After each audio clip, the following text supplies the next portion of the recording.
Good? Yep. This is After the Revolution, a review of architecture's massive consequences. My name is Xavier Vrona, and today our guest is Mr. Terry Clark. Hello. Mr. Terry Clark is professor at the University of Chicago, Department of Sociology, and international coordinator of the Fiscal Austerity and Urban Innovation Project. As listed on the University of Chicago's website, Terry Clark is interested in using decision-making theory to approach urban politics and other social phenomena. He has published some 30 books, including The New Political Culture, Urban Innovation, and The City as an Entertainment Machine. His extensive research on scenes proposes a framework that joins the amenities work from economics with core social and cultural processes from sociology. Clark uses the idea of a scene to help develop tools capable of analyzing the nuances of how ideas of what is right or wrong, authentic or inauthentic, and creative or boring shape people's decision about where, how, and with whom they associate. So I prepared, is that still true? Yes. So I prepared 6 questions, and we might follow them or not, we'll see. The first question I'm really eager to ask you is, what is austerity? Yeah, austerity is the concern, let's say the political and cultural assessment of an economic and fiscal situation. So the economic and fiscal situation out of which this most recently emerged for us was really relatively continual growth of government along with the economy from roughly World War II until about 1972. So the term austerity was already used after Second World War? No. Okay. I'm sure austerity was there for a long time. Okay. But I would say the political and social meaning, which is most current and which informed our project and analyses, was really the transformation after this period. I mean, the French have been very explicit about how these glorious years of growth ended. And basically, since about 1972, there's been no real economic growth for the average person in the U.S., North America, Europe, Japan. There's been no real growth. There's growth in income for the upper income sectors. There's growth in GNP, but the average person below, let's say, the top 20-30% has not seen any real increase in income.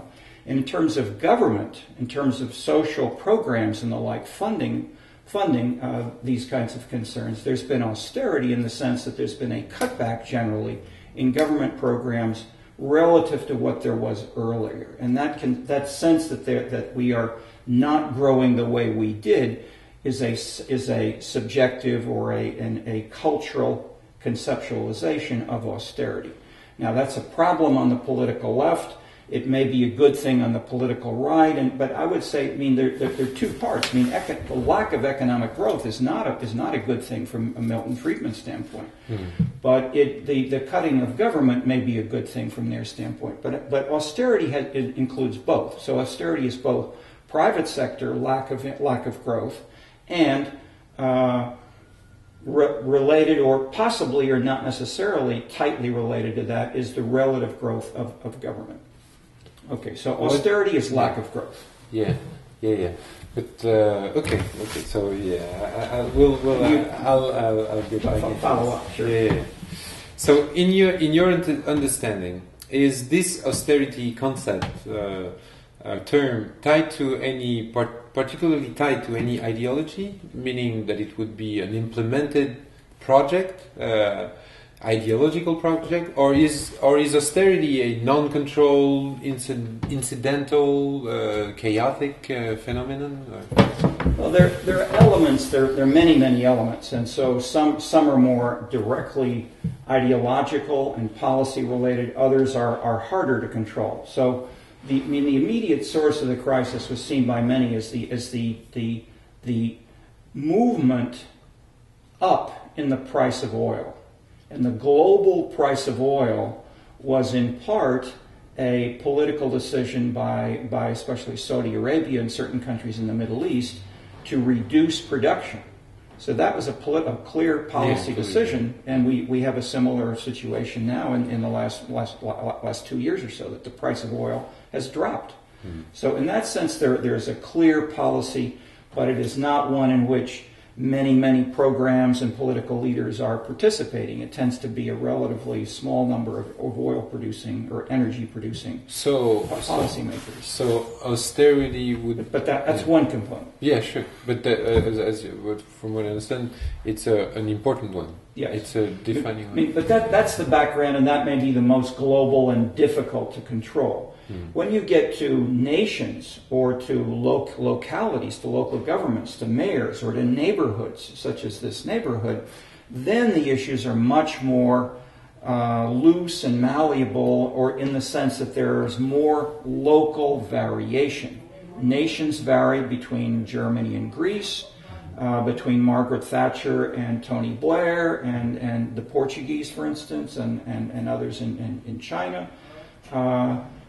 So there are major national variations, but within nations, and this is more controversial, especially for the French. That is, the French, especially, and I've been at many meetings with French policy. The Parisians, let me say, the Parisians tend to see France as unified, consistent, and find very little local variation.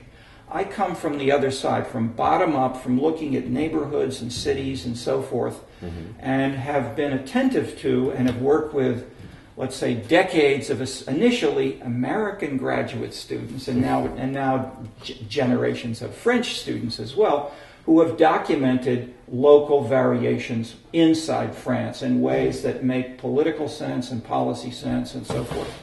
And so where and why you have a focus on growing, I mean, the simplest way to capture that is the government growing or decreasing in size, and how much is that an explicit policy emphasis of the mayor, the city council, and so forth. And this is the classic primary variable for many ideological classifications of political parties. Now, okay, so I'll stop there for a moment. Okay.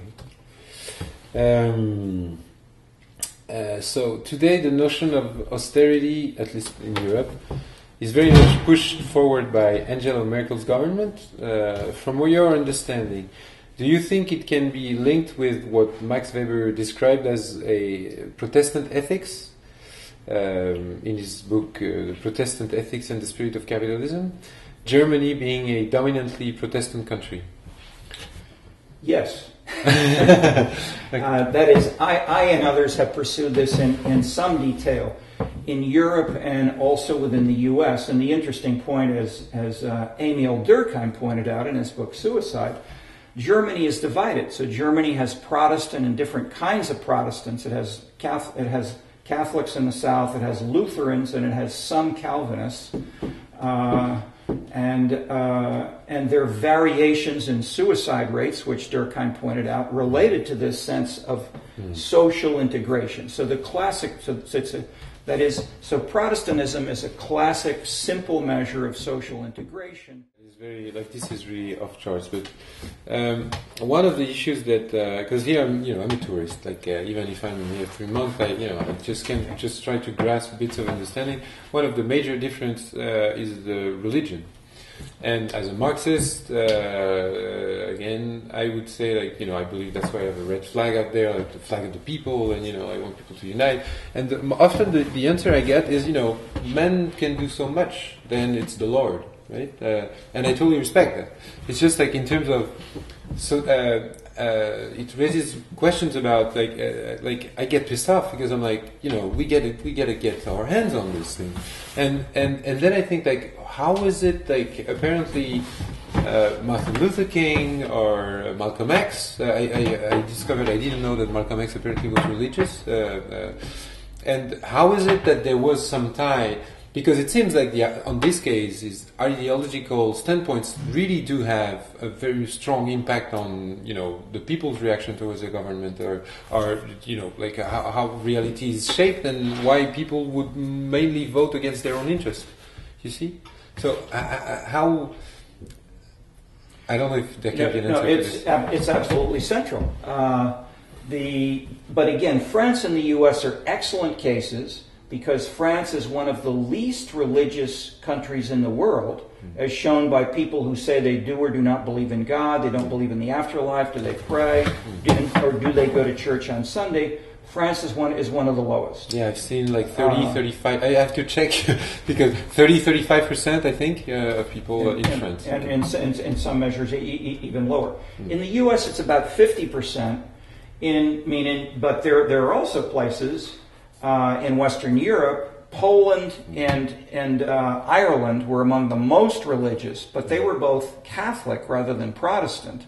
But that was related to the anti-English and the anti-Russian context, whereby the church was sort of seen as an alternative to this colonial administration. But internationally, look at the Middle East. The battles are over, at least ostensibly, publicly, they're over religion. Support. So that is what I'm giving you as a way of answering is what we've done is to try to say don't start with the question as you posed it, but break up religion and break up Marxism into their components. Mm-hmm. So Marxism includes egalitarianism, which is shared often by Christianity. Mm-hmm. It includes rationality, which is partial to that. And there's a rational analysis of the scientific expansion of history. There's an economic analysis of going from the stages of agriculture, capitalist, socialist, communist, etc. So that is there are components which we can try to find which are partially shared by different subgroups. And so rather than then seeing or saying that. But if you look empirically at national governments, political parties, or mayors, even though that label is used, especially in Latin America and some other places, it is incorrect. Mm-hmm. Often, so I would say it's an empirical question, but one should look and see how much is an individual mayor or president or a party actually also concerned with social issues. Yeah. How much are they concerned with women, with poverty, with the environment, with egalitarianism, with gay, lesbian rights? Mm. That is, these lifestyle issues may fit with fiscal conservatism, but they basically are largely independent of the economy and of the finances. So you can have people who are socially conservative or socially tolerant and liberal, and people who are fiscally conservative and fiscally tolerant. And so how they join varies. And that's why you need a questionnaire, or to ask an individual mayor, you need to do a case study of a complicated case like Theaster Gates. In a way of respecting hierarchy and implementing egalitarian criteria in ways that we in the West just do not see. We don't even. That to me, it totally challenges the top-down, bottom-up conception. Yeah. And that, to me, would be architecture. Okay. You see? No, but this is like, because it's also, from what I understand about I am being lost in all these things, sometimes I can point out what I understand of what he's trying to say, meaning a way to do things, a way to organize things. What is our power to actually construct those things?